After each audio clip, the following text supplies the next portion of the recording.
अस्सलाम वालेकुम जी, मैं हूं अदील राज। आप देख रहे हैं मेरा यूट्यूब चैनल। सबसे पहले तो आपने सब्सक्राइब ज़रूर करना है एज़ यूजुअल। जो नए देखने वाले हैं, जो पुराने देखने वाले हैं, वो शेयर कीजिए और फीडबैक अपना ज़रूर देना। आज बात करेंगे, कल असद कैसर साहब ने चैलेंज दिया था एक पीपल्स पार्टी को। पीपल्स पार्टी की मेरे ख्याल सिटी गुम हुई है कल से।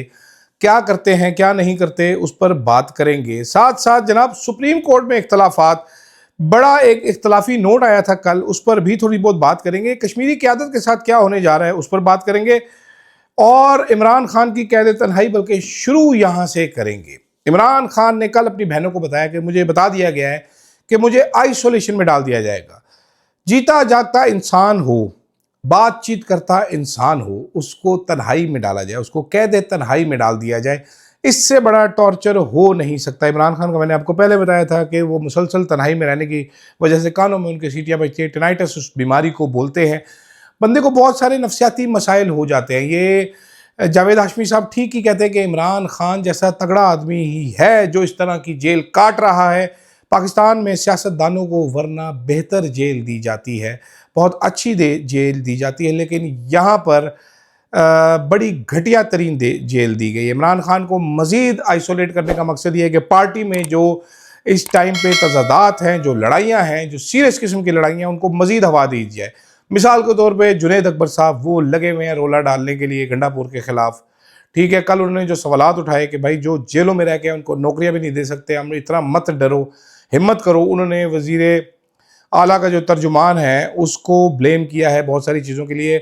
पेशावर पीटीआई पेशावर की जो कमेटी बनी थी, फैक्ट फाइंडिंग कमेटी के पेशावर के जलसे में क्या क्या मसाइल थे, उसने भी सारा ब्लेम अली अमीन गंडापुर साहब के कोई सो कॉल्ड तर्जुमान है उनके ऊपर डाला है कि ये तर्जुमान ही लंडे का है, जिसकी वजह से सारी बकवासियात हुई है। मालूम नहीं अली अमीन गंडापुर साहब इस पर क्या जवाब देंगे, लेकिन पीटीआई के अंदर सब अच्छा नहीं है।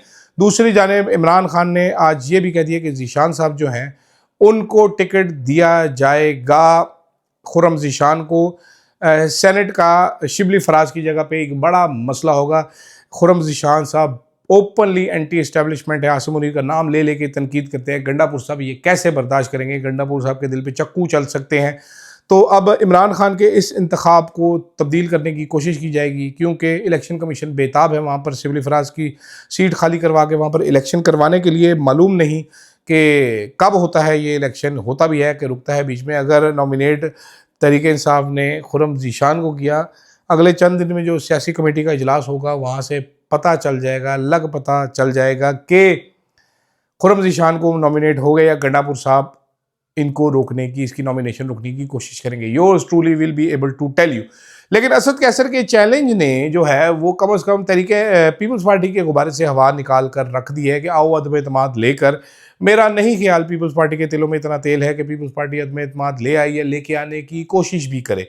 पीपल्स पार्टी की उससे पहले ही जो छोटी मोटी सीटी है वो गुम हो जाएगी। उनकी छोटी सीटियां हैं, बड़ी सीटियां नहीं हैं पीपल्स पार्टी वालों के पास। छोटी पिपनियां बजा सकते हैं, बड़ा वाला बाजा बजाने के लिए हिम्मत चाहिए होती है। ब्रूट फोर्स बिलावल जो है वो मुल्क से बाहर हैं, गायब हैं। वो मरीम नवाज ब्रूट फोर्स बिलावल की बिस्ती पे बिस्ती करती चली जा रही है, चित्तर मार रही है उनको, लित्रोल कर रही है उनकी। लेकिन ब्रूट फोर्स बिलावल जो है वो बिल्कुल मुंह वट के बैठे हुए हैं, खामोश हैं, वो कोई बात नहीं कर रहे। ठीक है, मालूम नहीं मुल्क से अंदर आके वो क्या करते हैं। वैसे वो तहरीक इंसाफ के खिलाफ बड़ा गरजते थे, नाक से उनके धुएं गिरते थे, कानों से आग निकलती थी, मुंह से धुआं निकलता था। अभी क्या वो कोई ऐसा करतब करके दिखाएंगे बिलावल साहब? बिलावल साहब जब गुस्से में बोलते हैं तो मेरा हासा छूट जाता है अक्सर व बेशतर, और अगर आप भी देखेंगे तो आपका भी हासा छूट जाएगा। वो असूल हैं उनके, कुछ आदर्श हैं। ये भी हमने दिन देखने थे, हमने ये भी सुना था कि पीपल्स पार्टी एक असूली पार्टी है जनाब। ये दिन भी हमारे पे आना था। इतना बुरा वक्त हम पे ही आना था, किसी और पे तो आ नहीं सकता था, हम पे ही आना था। अच्छा, उधर जाने से पहले मैं ज़रा कश्मीरी क़यादत की बात करना चाहता हूँ। तो खबर ये है, डॉन के रिपोर्टर हैं, उन्होंने ट्विटर पे खबर दी। उन्होंने कहा जी कश्मीरी क़यादत के जो अवामी यकजहती कमेटी थी, इसके तकरीबन कोई 40 लीडरान हैं, 40 बंदे हैं, उनको ईसीएल पे डाल दिया है। वजारत दाखिला ने फैसला किया कि इनको ईसीएल पे डाल दिया जाएगा। ये बाहर कहीं जा नहीं सकेगा, हम इनको तुन के रख देंगे। ये फैसला बाद में आया है। मैं डॉन अखबार में देखा तो ये खबर नहीं थी। डॉन अखबार में मैंने डॉन की वेबसाइट पे देखा तो वेबसाइट पे खबर नहीं थी। रिपोर्टर बेचारे ने हवा में ट्विटर पे खबर दी। खैर, वो खबर जंगल की आग की तरह फैल गई। साथ साथ ये भी मालूम हुआ कि कश्मीर पुलिस ने यह अज़म किया है कि जो जो इस एहतजाज में मुलविस था, हम उकसाने में लोगों को, हम उनको नहीं छोड़ेंगे, हम उनको पकड़ लेंगे, जकड़ लेंगे और उनको नपड़ लेंगे हम। तो अब ये कैसे करेंगे मालूम नहीं, लेकिन अलीना शिकरी साहब के प्रोग्राम में उन्होंने तारिक फजल चौधरी का आज इंटरव्यू किया जो कमेटी में शामिल थे, और राजा परवेज अशरफ साहब का भी इंटरव्यू किया। तो दोनों ने हैरत का इजहार किया। दोनों ने कहा जी हमें इस बारे में कुछ पता नहीं है, लेकिन ऐसा होना नहीं चाहिए। वो तो बड़े अच्छे लोग हैं, बड़े प्यारे लोग हैं, बड़े मुहिब वतन लोग हैं। पहले खैर उनको रॉ का एजेंट कहा जाता था, अब लगता ये है, कुछ महसूस ये होता है कि इन अवामी यकजहती कमेटी के लीडरान ने किसी बंदे की किसी ऐसी जगह पे ठुड मारा है कि वो किसी को दिखा भी नहीं सकता और बता भी नहीं सकता, तो उनको सेट करने का फैसला किया गया। मैंने एक कश्मीर के हिसाब से बात की, उन्होंने कहा जी अवामी यकजहती कमेटी के ज़्यादातर लीडरान दुकानदार हैं, कुछ छोटे बड़े काम करते हैं, वो बाहर के मुल्क क्या जाएंगे, वो तो मेरा ख्याल है पाकिस्तान, इधर इस्लामाबाद भी बड़े कम आए होंगे। इनमें बहुत सारे लोगों ने इस्लामाबाद की शक्ल भी नहीं देखी होगी, एक दो कोई बाहर जाने वाले होंगे, डाल दें नाम ECL पे, लड़ाई कर लेंगे दोबारा, ये दोबारा इकट्ठे हो जाएंगे, बड़ा मसला हो जाएगा स्टेट को। इस तरह की चीज़ें नहीं करनी चाहिए। लेकिन हमारी रियासत, आपको पता ही है हमारी स्टेट कैसी है। हमारी स्टेट तो पीछे से चक्कू मारती है, सामने से कुछ नहीं करती, भाग जाती है। क्या कह सकते हैं इसको। अच्छा खैर, जनाबे वाला फैसला आया है, एक फैसला ऐसा कि जो क्लियर करता है कि हमारा जो सुप्रीम कोर्ट है वो किस हद तक डिवाइडेड है। जस्टिस आयशा मलिक और जस्टिस अकील अब्बासी ने मखसूस नशिस्तों के फैसले के खिलाफ अपना हुकूमती अपीलें जो इन्होंने मुस्तरद की थी उसका तफसीली नोट जारी किया। ठीक है, उन्होंने कहा है कि तीनों नजरसानी दरखास्तें 9 जुलाई 2024 के मुख्तसर फैसले के खिलाफ दायर की गई। इलेक्शन कमीशन ने तफसीली फैसले की बुनियाद पर इजाफी दस्तावेजात जमा कराई। तमाम दलाइल तफसीली फैसले में पहले ही निपटाए जा चुके हैं। वकला ने मुकदमा दोबारा दलाइल के जरिए खोलने की कोशिश की। नजरसानी का दायरा महदूद होता है, नया मुकदमा नहीं खुल सकता। ये हम जब सुन रहे थे तो हम बोल रहे थे कि ये तो एक अलग ही टेंजेंट पे जा रहे हैं, और आईनी बेंच क्यों अलाउ कर रहा है। मामूली बेज़ाब्तगी या इख्तलाफ राय नजरसानी की बुनियाद नहीं हो सकता। इनको पसंद नहीं था तो नजरसानी होगी। उन्होंने कहा जी सुप्रीम कोर्ट के फैसले हतमी गौर-व-फ़िक्र और फिक्र के बाद दिए जाते हैं। नजरसानी अपील की तरह नहीं होती, मामूल की कार्रवाई नहीं बनाया जा सकता। हर फरीक अगर अदम एतमाद पर नजरसानी ले आए तो निज़ाम अदल का तवाज़ुन बिगड़ जाएगा। अगर नजरसानी की दरखास्त महज अदम एतमाद की बुनियाद पर दायर कर दी जाए।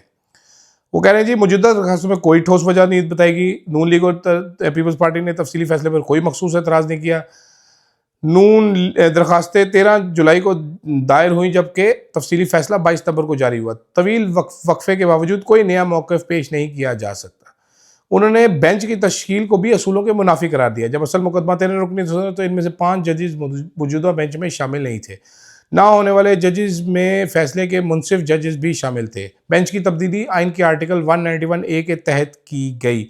आर्टिकल 191A की को 26वीं तरमीम के जरिए आइन का हिस्सा बनाया गया। तरमीम के बाद जुडिशल कमीशन ऑफ पाकिस्तान आइनी बेंच के जज नामजद करता है। जुडिशल कमीशन में सेनेट और कौमी असम्बली के अरकान भी शामिल हैं। आइनी तरमीम के नतीजे में जुडिशल कमीशन में अक्सरियत हुकूमत और सियासी जमातों की हो गई। सियासी अक्सरियत ने अदालती गैर जानिबदारी और शफाफियत पर सवाल उठा दिया है। बेसिकली इन्होंने अमीनुद्दीन और याह्या अफरीदी का बेड़ा गर्क करके रख दिया। इस फैसले ने इनको इस कदर एक्सपोज कर दिया है कि आप चाहें भी तो इग्नोर नहीं कर सकते इस फैसले को। बहुत सारे लोग पहले से कहते थे चले आ रहे हैं कि अब तो खैर 27वीं तरमीम की भी बाज़गश शामिल है, कल केस भी लगना है 26वीं तरमीम के ख़िलाफ़, सुबह लगेगा। देखिएगा उसमें से क्या निकलता है क्या नहीं निकलता, आपको उसकी अपडेट भी देंगे। मगर क्या अजीब बातें हैं, क्या अजीब वाक़यात हैं, क्या ही सुनहरे किस्म के वाक़यात हैं जो इस मुल्क में हो रहे हैं। किस तरीके से तहरीक इंसाफ की सीटें छीन कर नून लीग पीपल्स पार्टी को बांटी इस बेंच ने, किस तरीके से काजी ने इसमें किरदार अदा किया, किस तरीके से याह्या अफरीदी साहब किरदार अदा करें। जजेस नहीं हैं, ये वर्ड कसाई हैं। वर्ड कसाई अगर आप जानना चाहते हो तो वर्ड कसाई वो होते हैं जो बड़ा गोश्त करते हैं, बड़े बड़े बोटे काटते हैं, दस्ती काटते हैं, नफासत का ख्याल नहीं रखते, कोई छोटी गोल बोटी बना नहीं सकते जो ईद पे आपको आपकी अम्मी कहती हैं कसाई के बोटियाँ छोटी छोटी गोल गोल बनाए। ये वर्ड कसाई, ये बस चापड़ चलाते हैं, कड़प्पा कड़प कड़प बड़ा बड़ा गोश्त करके साइड पे फेंकते जाते हैं। तो जब वो गंदा सा काम करते हैं वो नज़र आता है सबको, people don't like it then. तो एवरीबडी कैन सी ये वर्ड कसाई कौन है जो जजों का रोब पहन के बैठ गए, क्योंकि जजी करना तो बड़ा मुकद्दस पेशा है, लेकिन इनमें ऐसी मुकद्दस चीज़ कोई भी नहीं है। खैर मज़ीद बात करेंगे इस पर, अभी फैसला जब आ जाएगा। आज जल्दी कर दिया वीलॉग, तो बाद में एक और वीलॉग करते हैं इसके ऊपर जब ये मुख्तसर नशिस्तों की चीज़ें हो जाएंगी। मुख्तसर नशिस्तें कह रहा हूँ, सॉरी, ये आइनी बेंच की 26वीं आइनी तरमीम की, तो उसके बाद आपको बताएंगे, उस पर अपडेट देंगे। वो भी कल दुनिया का एक अलग अजब वाक़या होने जा रहा है, उस पर भी देखेंगे। फ़िलहाल के लिए मुझे दीजिएगा इजाज़त। अल्लाह हाफ़िज़।